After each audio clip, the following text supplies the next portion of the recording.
Hello, everybody, and welcome to episode number 7 of Tipsy's F1 Podcast. I am your host, Tipsy Pineapple, and boy, am I happy. We did enjoy a wonderful Bahrain Grand Prix. I'm just happy that F1's back. It may not have been like a Sao Paulo or Silverstone type of race, but it was a really good race. I really enjoyed it. I think mainly just for the fact that F1 is back. Now, obviously, I've been speaking about the news and everything, but we start off the season with the practice session on Friday, and not too much news. I think there was some news from the FIA complaining about Lewis Hamilton's jewelry again, but that's always going to be a battle. They're going to bring it up every 2 months. I'm sure that's going to be the case again and again and again, and it's getting quite old because we were talking about this last year, and now we're talking about this year, so I'm not going to harp on that too much. Lance Stroll was back in the car after, of course, his accident that I've also been talking about quite a lot. Now, given how he went on Friday, I was quite disappointed that they put him in the car. But I think listening to all the radio messages back and seeing how he did on Saturday, I think that I misunderstood what was going on Friday. Because Friday, he was really complaining to his engineer. He was like, I can't do it. I can't do it because of my hand. And whenever they're telling him to do stuff, he was like, just let me drive the car. And which I thought was quite annoying. I was like, what are you doing, Stroll? You're back and you're already whining all the time. But on Saturday, when I saw that he wasn't having those problems anymore, it made me think maybe he was just maybe I didn't get the context sorted for the Friday. Maybe he was just taking it as easy as possible on Friday. Either that or he's popping a lot of painkillers on Saturday. But his performance on Saturday was a lot better than the Friday. And I think I realize now that he was just conserving his energy and trying to make sure he didn't overuse his hands so that he could prepare more for Saturday's practice session to prepare himself properly for qualifying. And then obviously qualified well and then went on to go do the race. Other than that, we didn't see much action happening in practice. I think Carlos had a really cool spin, and Oscar Piastri had quite a lot of lockups, which was a bit of a surprise because I kind of just expected a bit more of him. But understanding now again, it doesn't look like McLaren has a very good car. So yeah, it just is what it is. Now, this is obviously a new podcast, only episode 7. I've never actually done a post-race review podcast episode before, so this format might change over time, but I do have something towards the end that should be a consistent feature to this show. So I did start talking about practice, but again, not too much to talk about, and there's a lot on my mind and a lot that happened. Practice was obviously preparing us for qualifying, which was preparing us for the actual race. And on a side note, I wanted to mention that, hey, also Formula 2 and Formula 3 were there this weekend. They had race events. There was a sprint race for each of the series on Saturday, and then there were feature races on the Sunday. I'm recording this on the Sunday night. You'll probably hear it on Spotify and all your other podcasting platforms on Monday afternoon. It will probably be on YouTube on Tuesday. Again, YouTube channel, it exists. youtube.com/tipsy_pineapple, where I often live stream Formula One Manager, and I make some other videos, but also this podcast will go there. But if you're listening to this on YouTube, then also understand that this podcast exists on probably your favorite podcasting platform. It's out on a lot of platforms, so check it out. Links on the descriptions. All that stuff is there. And thank you for listening. So on to qualifying, where we finally got to see everyone get rid of the sandbags. In Q1, we had a good showing there, and we lost pretty much all of our rookies, except if you want to count Nico Hulkenberg. He's not a rookie, he's back. But we lost Nick de Vries, we lost Logan Sargent, and we lost Oscar Piastri. In the end, we had Pierre Gasly. I think his lap time got invalidated, so it sent him right to the back of the grid. Unfortunately for him, it's just not great, hey? You do your lap. I think he would have made it out, especially based on where Ocon finished up. And yeah, alas, he ended up there in 20th. 19th, we had Nick de Vries, which I was expecting this. I was expecting the AlphaTauris and the Williams cars to be out in Q1. So I thought it was going to be them and then maybe a Haas or anyone else really. It could have been a McLaren, it could have been a Haas, it could have been an Alfa Romeo.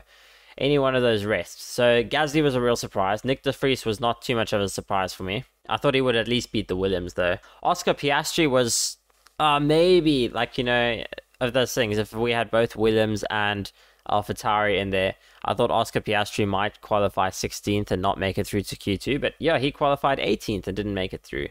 Then a shocker to me was Kevin Magnussen qualifying 17th. Again, I should probably mention that the times that were set were really like they were close together. If you ignore the top guys where it was a bit more spread out, the midfield was very tight together. So that's what I'm thinking is going to make for quite an interesting season, because we just don't know. Any car is viable to score points, and every point is going to matter for those teams to get up into the top 5, really, like in the end, I think. So it's quite exciting for me, in my opinion. Anyways, back onto the qualifying. Logan Sargent was very impressive at qualifying 16th, in my opinion, because I keep saying in my opinion, but you know what I mean. In general, he did a lot better than I expected. He sent it. And he almost made it into Q2. He actually did the same lap time as Lando Norris. So if he would have done his lap time first, he would have been ahead of Lando Norris. But theoretically, over time, as more people drive on the track gets better grip, and you will gain some, well, I don't know, hundredths here and there, I guess. I'm not too sure, really. But essentially, Logan Sargent did a much better job than I expected. And that was Q1. Out of Q1, everyone made it through except Logan Sargent, Kevin Magnussen, Oscar Piastri, Nick de Vries, and Pierre Gasly. For Q2, we had a situation where Albon didn't end up sending a time. I think he got front wing damage, and that was just it for him. So he was out there, P15. Yuki Tsunoda was 14th, Guan Yu Zhou was 13th, Valtteri Bottas was 12th, Lando Norris was 11th. I think the only surprise here was, one, Albon actually made it into this queue. And then the next surprise, maybe Yuki making it up there was a bit of a surprise, but obviously knowing that, this was the case, that's where I expected Yuki and Albon to finish had they made it through to Q2 like they did. Valtteri Bottas and Guan Yu Zhou, they're about where I expect them to be. Lando Norris was a surprise because I thought the McLarens were doing badly, and he somehow managed to make it up to Q2, 11th. So he just missed out on Q3, but he made it to 11th, which was quite impressive after seeing Oscar Piastri come out. But I mean, he was only, he was less than a second quicker than Oscar, and they just got faster and faster all throughout the day. So nothing too fancy to see there. Finally, the moment we were all waiting for, and I thought, because the field was so diverse, I think let's mention this, that in Q1, there was no double teams out. We had an Alpine, AlphaTauri, McLaren, Haas, and Williams out. Each person was from a different team who was out there. And then similar kind of thing for Q2. The only double team in there was Alfa Romeo, which that makes sense. In Q1, we had the rest of the drivers. So obviously Max did a fantastic time, a 129.708.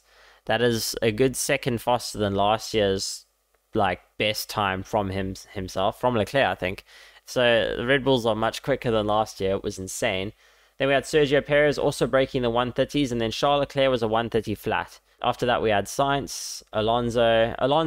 That was hype. I was like, wow, Alonso's up there. I actually kind of expected a bit more from him after seeing him in all the practice sessions and testing, but it is what it is. George Russell, Lewis Hamilton, we had them coming in there at a 130.3 for both of them, really. They were very close to each other. George Russell just slightly beat Lewis Hamilton.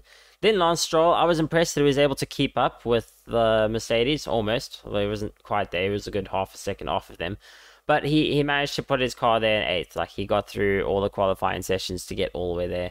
Esteban Ocon finally set a time there for 9th. And Hulkenberg just thought, I made it here, let's stop. I don't know what issues Haas was having, but he didn't really set a time. What I found very odd was Ferrari's new strategy to just not send Leclerc out for a second lap so that he would have soft tires, and they would see how that would pan out in the race.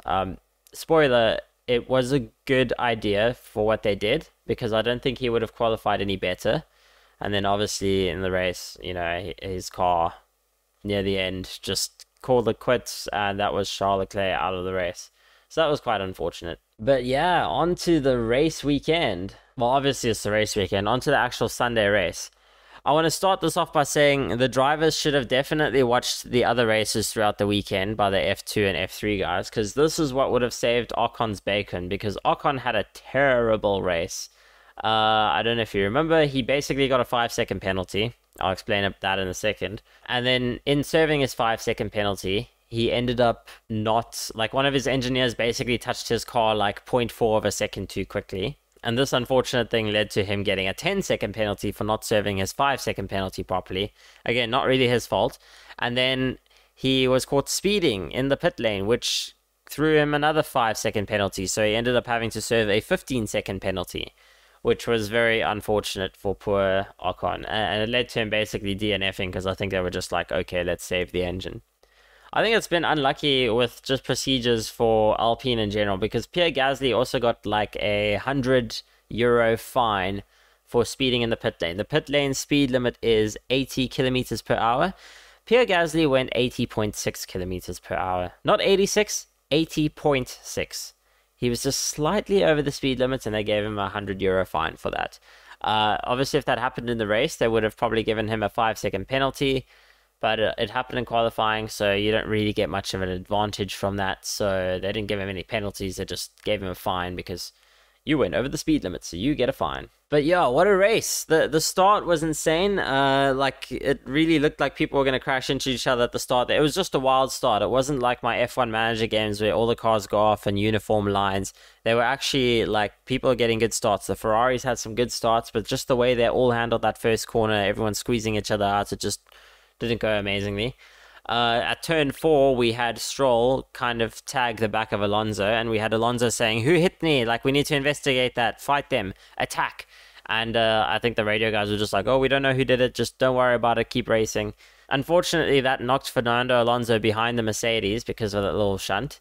But, as you saw throughout the race, he crushed it. He just sent it all the way. Obviously, Fernando Alonso ended up with a podium, so that was really cool. We had Max, Perez, Alonso as the podium, and the Alonso podium just made me so happy. It was so cool to see the ecstatic Aston Martin garage just going crazy. They were loving it. And I mean, Stroll didn't end up too badly either. He ended up in P6 ahead of George Russell, which I think is very impressive. And yeah, Lewis Hamilton 5th, George Russell 7th. Sainz was 4th.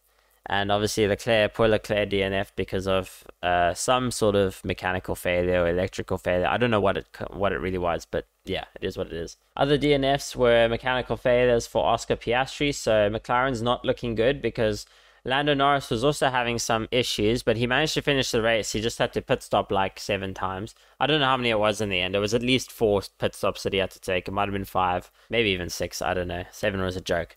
But every time he pitted, he had to like have something refueled. So all of his pit stops were like minimum 5 seconds, and yeah, it was usually more. It was like 7 seconds, etc. And that was just not a good time for poor Lando Norris. Esteban Ocon, through all these penalties, kind of rage quitted in the end. I think he was also kind of just sick of trundling along at the back, knowing that points were not an option. So those were the back people. What surprised me, big surprises for the race, were Alex Albon. He managed to put his car in 10th. And Logan Sargeant did a very good performance. He wasn't too far off Alex and Yuki. And just for his debut race, finishing 12th in a Williams, where you are kind of expected to be 20th. Everyone, if you made your predictions, where would Logan Sargeant finish? I'm sure they predicted 20th. So the fact that he made it all the way up there is very impressive. Okay, I'm saying if you predicted before qualifying, obviously after qualifying, he qualified a lot higher than we expected. So then I thought, okay, maybe he'll hold his P16, but he managed to push it all the way up to 12th. I mean, yeah, given the fact that Ocon and Charles Leclerc ended up behind him. I mean, Oscar Piastri started behind him, and Lando had his unluckiness. Like 3 people behind him, he made up positions and he fought well. I'm impressed. I'm very, very impressed. Another person I'm impressed by is Pierre Gasly. He started last and ended up 9th. That was a good running from him. He just quietly made himself get up there. It was impressive. I don't know where he did that, how he did that, but it's a great drive for Pierre Gasly and good redemption vibes there. What was disappointing were the Haas's. They didn't do too well. And I'm slightly surprised that the AlphaTauris didn't... Oh, no, they did do pretty badly. If you look at it, the other guys who failed, it's just the Haas's. Haas was slow. Nico Hülkenberg obviously got some damage at the start, so that kind of ruined his good qualifying race. And they were just generally off the pace. Like, I mean, the AlphaTauris were quicker than them with race pace. So although AlphaTauris got terrible quali pace, it seems like they do have the race pace to kind of score points here and there if they don't have Albon in the way. But it's going to be a tough one. It's quite funny to think that Williams is pretty much P... What position is Williams? 1 second. I think they're P5. No, Williams is P7. If we look at the constructor standings, it's Red Bull, then Aston Martin. Blows my mind. Mercedes, Ferrari, Alfa Romeo is 5th, then Alpine with 2 points, and Williams with 1 point. And then we have AlphaTauri, Haas, and McLaren is last in the constructors. it's just it's so nice to have this have actually started. It makes me so happy. Guan Yu Zhou finished 16th, but bear in mind when you look at that result, it's also because they knew he was kind of out of the points.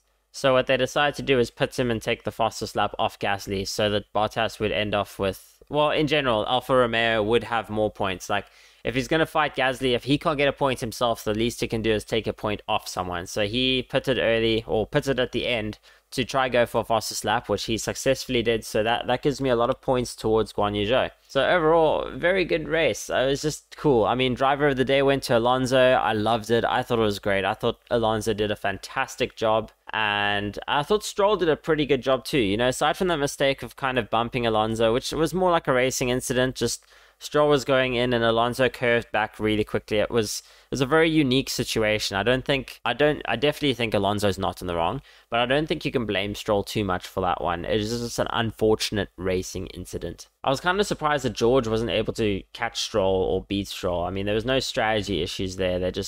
I think Aston Martin's just quick. Valtteri Bottas was impressive, finishing 8th. That was really cool to see.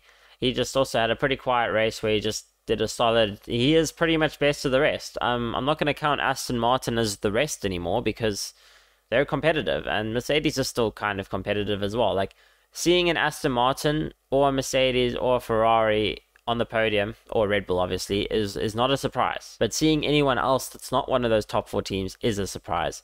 So Bottas is best of the rest, followed by Gasly, followed by Albon, which is a mind-blowing thing to think. You know, they're all different teams, which is really cool. And yeah, I'm very excited for Jeddah. I think it's going to be great. I'm trying to think if there's anything else I can talk about in this race. I know in future podcast episodes on those off weeks, I might end up talking about just the F2 categories, about the teams, the drivers, the way F2 works and the way F3 works, because they're pretty interesting to watch. They're just, you know, those feeder series, that's where the future of F1 drivers are going to come from. Like, so it's a good thing to watch. I mean, in F2, we have Arthur Leclerc, which is Charles Leclerc's brother. He's a rookie in F2 now. He was in F3 for 2 years, and now he's moved up to F2, and he's not doing badly. He's doing quite well. Yeah, I mean, he's not like winning, but he is a contender potentially if he does well in future races. They've got quite a lot of races coming up, so there's a lot of opportunities for him to do well. But that's that for that. Now for a special segment of the show, which I'm going to call the Drive Star Review. Welcome to the Drive Star Review for the Bahrain 2023 Grand Prix weekend. This is a special segment where I give the drivers a rating for how they performed given the machinery that they had. Like, so they may have a terrible performance, but it might not be due to themselves. It might be due to the team. It might be due to the fact that they're driving a crappy car. It might just be unlucky because someone crashed into them and it's not their fault. In which case, the review will be, you know, pretty average. But essentially, I'm going to give all the drivers a rating out of 5. 5 meaning like 5 stars, they did amazingly. 1 meaning they did really badly. There's no zeros, there's no 5 stars, 5 pluses. Like, it is just a rating from 1 to 5, and, you know, mid-season we'll do an average, etc, etc, etc. And the order I'm going to go in, I started writing down all the drivers from like the top teams all the way down to the lowest teams, but halfway through I just kind of shuffled around because I forgot to put in Alonso and Stroll because I was thinking of today's race versus, you know, last year. And yeah, eventually the order is going to be consistent every week, and that's just going to be the order. Like, that way I'm not too influenced by positions, although positions are kind of a thing there, but it doesn't matter. Here is the Drive Star Review. First of all, for Max Verstappen, I am going to give him a 5-star. Like, I know he didn't have much of a challenge. He just had to get away at the start, and that was it. We didn't have any safety cars this race, actually, now that I think of it. I didn't mention that earlier on in the podcast, but this was quite an incident-free race, which might have been why it wasn't as exciting as I had hoped. Because Max Verstappen just sent it, you know, he was he finished very far ahead of everyone else. He finished 12 seconds ahead of Perez and 38 seconds ahead of Fernando Alonso, who was 3rd. So he was sorted. He could have pitted and gone for fastest lap if Perez wasn't really on his tail. So that was a bit unfortunate for Max because Perez was kind of taking that off. But great result for Red Bull. That's them. I'm giving Max a 5-star because he earned it. He did well. If you look at his teammate, he's significantly ahead of his teammate. He raced well, he qualified well. It may be the car, but he didn't really make any mistakes. So I can't take a point off him. He did well, and I can't really complain about Max's drive at all. If he did badly in some areas, then even if he comes first, I could give him not 5 stars, but this is a 5-star. Perez also did a great job. He didn't do anything wrong. Like, he managed to just keep it in second for pretty much all of the race. I'm sure, I think Leclerc overtook him earlier, but then he made it back in front, and Perez was pretty much... I mean, he was fighting Leclerc, and nothing bad happened there, except Leclerc was just out of it, so there was no battle for third anymore, or for second, I should say. But yeah, that was Perez. Not too exciting for him. I'm giving him a 4-star because I can't give him a 5-star. His teammates did better than him in equal machinery. I don't want to sound too much like Nico Rosberg, but that just is the case. But he didn't do anything wrong. So I'm going to give a 4 to Checo. For Fernando Alonso, I'm giving him a 5-star. Oh, no, I'm not doing this in order. Flip. Let me do this in order. Sorry, the order that I've written, because I want the order to be the same. Charles Leclerc, I'm giving him 4 stars. I know he didn't finish, but he did a great job in qualifying. Beat his teammate. He was doing a fantastic job in the race. He was clearly beating his teammate there. He was actually fighting and challenging Perez, which I think Perez is in the better car. So it's between a 4 and a 5. I think if he ended up second, I would have given him a 5. But, he didn't finish, so I couldn't see that pace on him. So I feel like a 4 is a healthy score to give him. Carlos Sainz, I'm giving a 3. He didn't do anything wrong. He just wasn't as quick as his teammate, and I can't really give him the same as Charles Leclerc. Based off where he qualified, it's just you need to out-qualify your teammate if you're going to get a higher score and be pretty average and equal in the race. So that's going to be a 3 for Carlos Sainz. I love the man, but unfortunately it's a 3. Lewis Hamilton, I'm giving a 4. Oh, geez, I need to move this around. I accidentally moved George Russell below. I'm very unorganized. I need to see if I can move these cells up. Let me do that right now. Never mind, I'll do it later. Lewis Hamilton, I'm giving a 4. He did okay. He didn't do amazingly, but he did okay. And, he did do amazingly. He did very well to go catch up and start challenging Sainz, which I think for the Mercedes is a very good job. He managed to hold off Stroll, which, we don't really know if Stroll's just doing pretty well or the car's really good. Okay, let's be honest. The car is very good. But he did hold off Stroll, and he was challenging. He was bringing the fight to Carlos, which I think is pretty good for Mercedes. It's not a 5 because I think, he could have done... Actually, I don't know. I don't know if he could have done better. I don't feel like it was a 5-star drive, but it wasn't bad. So a 4 is good. He wasn't average. He was above average. So a 4 was a pretty solid result. Russell, I'm going to say he was pretty average. Again, equal machinery to Lewis. He just didn't seem to have the pace that Lewis did.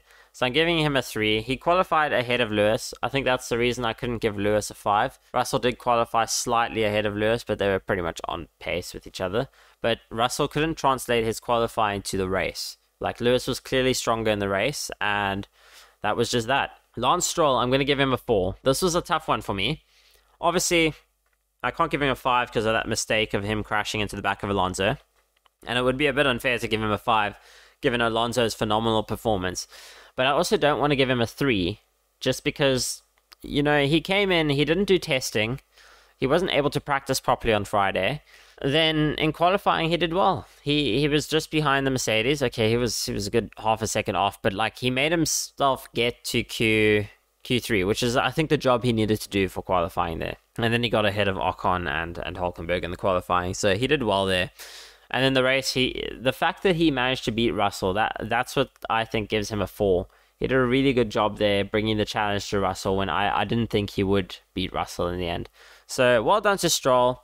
He's taken a very difficult situation of being not able to test in the car and coming out of an injured situation, broken wrist, apparently a broken toe as well. He floored it, and he did it. He managed to finish off in quite a good position. P6 for Stroll. It's a very good result for Aston Martin, and he did translate the points there.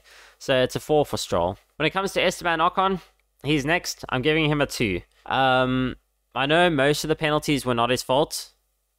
Maybe the speeding in pit lane could have been, but the initial penalty, which I didn't speak about earlier on in the podcast, was he started off with his car outside the grid position. Now, I think this is a lack of prep from him.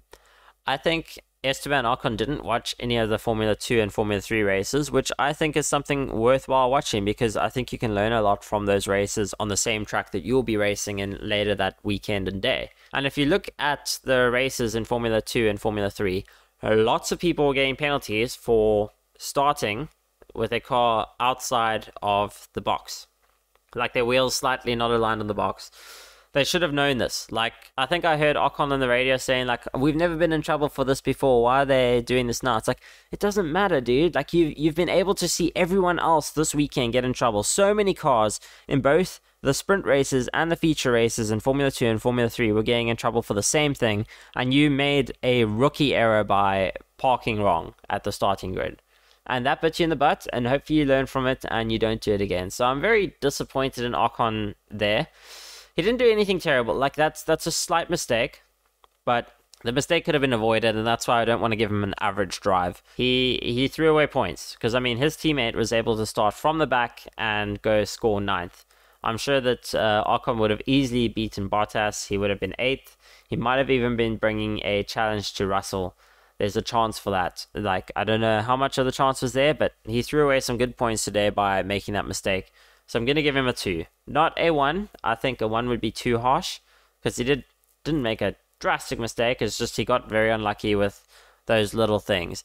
Maybe I'm just being very lenient, but he didn't cause like a massive accident that was like his fault. Like, I think if a driver causes a huge accident and has a terrible weekend, then we reserve the 1s for those moments. He can still claw back from this. However, his teammate, Pierre Gasly, I'm going to give Pierre Gasly a 5. I think Pierre Gasly did an amazing job. He got very unlucky in qualifying. I don't want to say his pace was awful. He had an unlucky stint with track limits. And maybe that would make me take points off of him, but his comeback drive made up for it. He started last. He finished 9th. Quiet, uneventful race. He just did the job he needed to. Good pace and sent it all the way through. Lando Norris. It's hard to judge Lando's drive, so I'm going to give him a 3. Just because he did have mechanical issues. And I think the fact that he kept going without complaining too much, I assume that McLaren wanted him to keep going so that they could do tests with the car and just gather more data about how their car works and how they can improve their car. I think that was the point of that, just to see how it does under race conditions versus everyone else. That's probably the main reason, because otherwise they would have just saved the engine, I guess. I guess that's what Ocon's team did. They would have saved the engine, but yeah, McLaren decided not to. Don't know if that's a good idea or a bad idea by McLaren. I think I would have figured it'd be better to just retire the car because you know you're not scoring points. I mean, he finished 2 laps down and everything. I think he should have just retired and called it a day, but he wanted to continue, or the team wanted him to continue, one of the two, and he did. No incidents, nothing bad. He qualified better than his teammate, so I'm going to give him a 3. Now for his teammate, Oscar Piastri. Oscar didn't have a very long race before he had mechanical failures and had to just leave. He had a bit of an unlucky situation in practice with a lot of lockups, and in actual qualifying, he didn't make it into Q2, which is unfortunate. But yeah, he's a rookie, so I'm going to give him a lot of grace. And we didn't get to see his race pace really. Like, we didn't get to see much wheel-to-wheel action. Maybe we did at the start, but I forgot. It was so uneventful because I was probably watching Alonso the whole time. But Oscar Piastri ended up with, 20th. I'm still going to give him a 3, though. I don't think he did a bad race. So I feel like I can't judge him too hard, especially on his debut race. It's a 3. He didn't do anything bad himself to earn that 20th position. It was the team that let him down. Valtteri Bottas, I'm giving him a 4. Because he did he was consistent. He was there. Not a mistake to be had. Nothing amazing that, where there's amazing moves to look back on. But, he qualified well, relatively well. He took advantage of other people DNFing and stuff like that. And that was that. He qualified kind of on par with his teammate, and he made the moves to get the points. Similar with Zhou Guanyu. Okay, I know Zhou Guanyu finished 16th, but he was a lot higher up. And I think towards the end of the race, they realized, okay, they're not going to get points. It's just not going to happen. But they know that their closest rivals, Pierre Gasly, I think Alfa Romeo sees Alpine as their closest rivals because Alpine is kind of the new best of the rest. Maybe Alfa Romeo is actually the best of the rest, but Alpine's best of the rest because McLaren's just not competitive anymore and Aston Martin's not really the rest anymore. So I think that they just made Guan Yu Zhou go out there, pit again towards the end of the race just to to get that fastest lap point and take it off Gasly, because Gasly had the fastest lap point. I think if Verstappen had the fastest lap point, they would have left Guan Yu Zhou out there, but because Gasly had it and they're actually a direct competition, they sent Guan Yu Zhou out to take that off of Gasly, which makes sense. That was a good strategic decision by the team, and I'm impressed by that. So it is a 4 for Zhou Guan Yu. Kevin Magnussen, I'm giving a 3. Uneventful race, didn't qualify well. It's between a 2 and a 3, but he didn't do anything terrible in the race, so I'm giving him a 3. Just because he qualified badly, but he made the positions up. I guess not really through anything on his own. He had a stable race. Like, not the best qualifying, but he did have a stable race. He was there to capitalize. If there was like a 3-car crash ahead of him, he would have gotten a point. So, good on Kevin. Very average. 3 is what he's getting. Nico Hulkenberg, similar thing. I'm going to give him a 3. He qualified well, but then he got contact at the start, and that kind of just ruined his race. Beyond that, nothing terrible happened. I don't want to give him a 2 for his results. He got unlucky. It's a 3. He was average. Yuki Tsunoda, I'm going to give him a 4 because I didn't expect the AlphaTauri to be up there fighting for points. I mean, to be fair, Alex Albon and the Williams did get a point, but Yuki Tsunoda was right behind him. He finished like a second down. He was chasing Alex right onto the line. He was competitive when his teammate was not. So I'm going to give Yuki a 4. It's not a 5. I think if he got a point, it would have been a 5, but it's a 4 for doing a good job. Nick de Vries, his teammate, again, F1 rookie, did score points on his debut last year in Monza as a guest appearance, but I'm giving him a 3. It's between a 2 and a 3. He's just off the pace, not there. It is quite unfortunate, but I think it will just take a few races for him to get used to the car. They are driving a terrible car. I think Yuki just put the car somewhere where it shouldn't be, so that's why Yuki gets a 4. Nick de Vries, average, it's a 3 for him. On to our final team, Williams. Alex Albon is getting a 5. He got points with the Williams when we expected him to be P19. He was P10. And that's amazing. It's points for the team. It's very unexpected. That puts Williams 7th in the Constructors. I think it's a fantastic job from Alexander Albon. His teammate Logan Sargent, I'm going to give him a 4 because Logan Sargent was not too far off of Alex Albon. He was there. He was there ready to score on any opportunity. I was thinking maybe Alex and Yuki would crash into each other and give Logan Sargent points on his debut. Didn't happen, which is, I guess, good for Alex and Yuki. But yeah, Logan was there. He was ready to capitalize. It's not points, so I'm not going to give him a 5. His teammate did beat him. As a rookie, though, for his job well done, I'm giving him a 4. So that is the Drive Star review. I hope you enjoyed that part of the show. And yeah, that was pretty much it for the race. I'm trying to think if there's anything else I can think of before I call the show to an end. Not really. I'm just happy with how Alonso got that podium. I was spending most of the time in the race watching Alonso go for it. I thought it was amazing. I think Esteban Ocon's penalties were quite funny. That just kept happening. Otherwise, the race was relatively uneventful.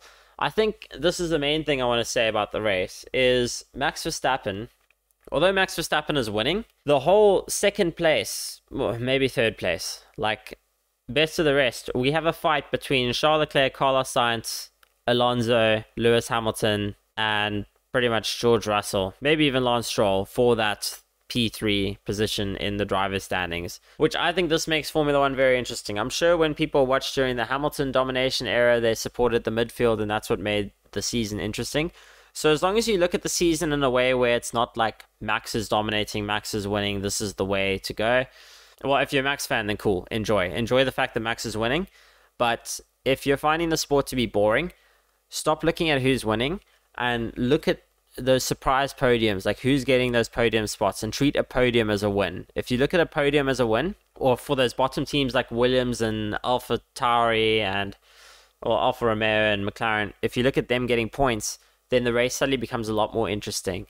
So I would encourage you, if you find F1 to be a bit boring this season, it's not like 2021, just look at the race through that lens of like, for some teams, a podium is a win, and for some teams, points is a win, etc., etc., etc. And for some teams, other people not scoring points is also a win. So that keeps the sport interesting. I'm very excited for Jeddah, and I'm very excited to talk about more stuff about F1, about F2, about F3, so much stuff to talk about. I think in future, what I might try do is a post-qualifying show, because post-qualifying we can talk a lot about practice and predictions for the race. The episode might come out a bit later, stuff like that. But this is a new format. I want to try it out. I would love your feedback on YouTube. Preferably leave it in the comments. If you are able to leave feedback somehow through the podcast channels, try do that. I'm not sure how that works yet. I'm not pretty new to podcasting. This is only episode 7. But guys, thank you for listening, and I look forward to the rest of the season. It's going to be a good one. All the best. Cheers.